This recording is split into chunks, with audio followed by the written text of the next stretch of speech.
All right, guys. Well, I'm back today discussing something that is taking the industry by storm, and that is clone correct builds or clone similar builds from Palmetto State Armory.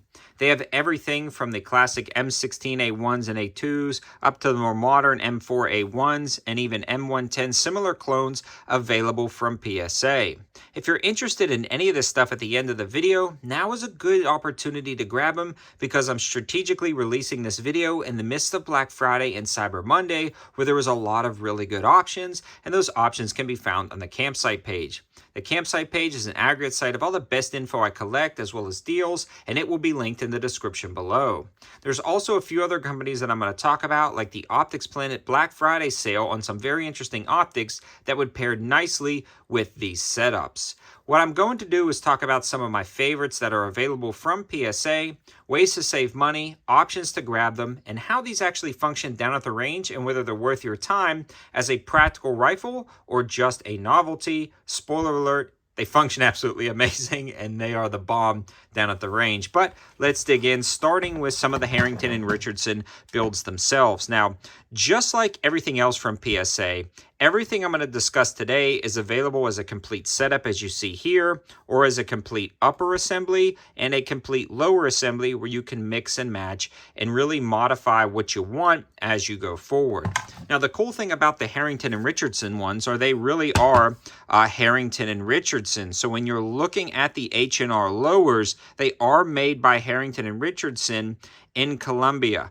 Now, that is because Palmetto State Armory has acquired Harrington and Richardson, allowing them to do setups like this, utilizing the H&R name and builds quality. So you're getting a quality rifle with that H&R branding, which is pretty cool when you're talking about clone correct setups. Now, the H&Rs go everything from the 10.5 inch upper assemblies, 9mm upper assemblies, 16 inch, 14.5 inch pinned and welded, all the way up to some of the 20 inch that you're looking at right now with the M16A1s and A2s, depending on the configuration you select. Now, it's really slick because a lot of those A1s have those triangular handguards, and that is pretty cool for those guys who want to harken back to the time when those were very popular, or even have some guys go to my church that carried rifles of that similar style, that M16A1.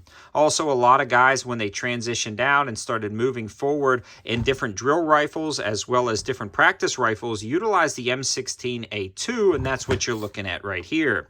Again, that same rounded style handguard that the M16A2s did utilize, the fixed front sight post, the embedded carry handle, the stock and grip. These are very accurate clones of the M16A1s and A2s.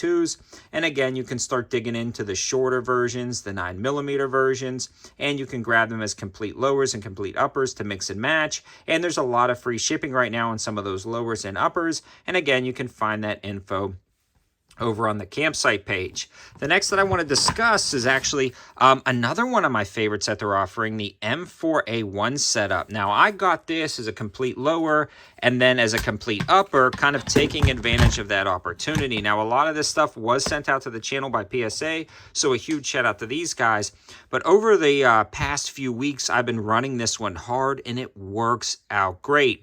The cool thing about it is it comes with that grip, the quad rail with the quad rail covers. It also has the sling loop right there. They offer this in the 14.5 inch pinned and welded, and this one's the 16 inch. And this one features the FN Cold Hammer Forge barrel, as a lot of them do. So you're actually getting a good quality barrel that's going to last you a lifetime. And that kind of harkens back to the reliability and professionalism of these clones. They're not just kind of novelties, they're functional rifles. I've never had an issue out of firing either of these ones down at the range when it comes to feed or functionality, but you have to remember each are going to be clone correct. So this one with the rifle length gas system is going to be a super smooth shooter. This one truly has a carbine length gas system, which is a little bit more violent and something to consider when you're purchasing the rifle. This also features the correct rear sight, which is pretty cool, with elevation adjustments. And then the only thing I added was the B5 guy on the end right there. But overall, this has been functioning great at the range, and it's a tack driver down at the range. Just a fun, small, compact build that's practical, yet still gives you that that clone similarity to the classic M4A1. The other thing I want to mention is the Optics Planet sale going on right now for Black Friday, and they actually sent out this Romeo 7. Now, a lot of times these rifles are going to feature some sort of tubular style aim point that looks similar to this.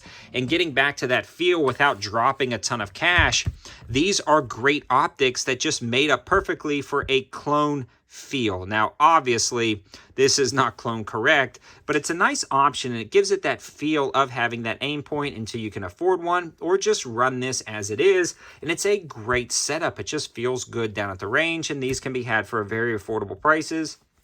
That info can also be found on the campsite page. Now, moving along to the AR-10 platform, they also have the M110s, which I've currently reviewed on the channel in different variations, and they also have the ones that are starting to look similar to an HK, even with the green coloring scheme of those platforms. Now, it's a very interesting setup, and the best thing you can do is head over to their site, and they're broken down into different categories. And again, that info will be on the campsite page. When you sift through, you'll have to dig down a little bit, and you'll be able to see the Harrington and Richardson tab. Actually, this one, as well as the M110, will fall into the Saber lineup. So when you're looking on the campsite page, you'll be able to find some of those Saber lineups over there. The Saber lineup is also broken up, again, like the other builds, from an upper, a complete upper, and a complete lower, so you can mix and match, or a complete setup if you don't feel like dealing with that. And there's also some package offerings that are pretty cool. Right now, though, the only way to get the Saber 10A1, which is kind of that similar build to the HK with that green and bronze coloring scheme, is to grab it as a package. And as well as some of the M110 complete options, the only way to grab that is a package as well. But again, all of that info will be on the campsite page, and the campsite page will be in the description below. I know I've fallen in love with a lot of these designs just because they are so practical and functional down at the range, yet give you the history of the transition of the AR over time. Just a cool thing to add to your collection. Thanks for watching, guys. Have a good one.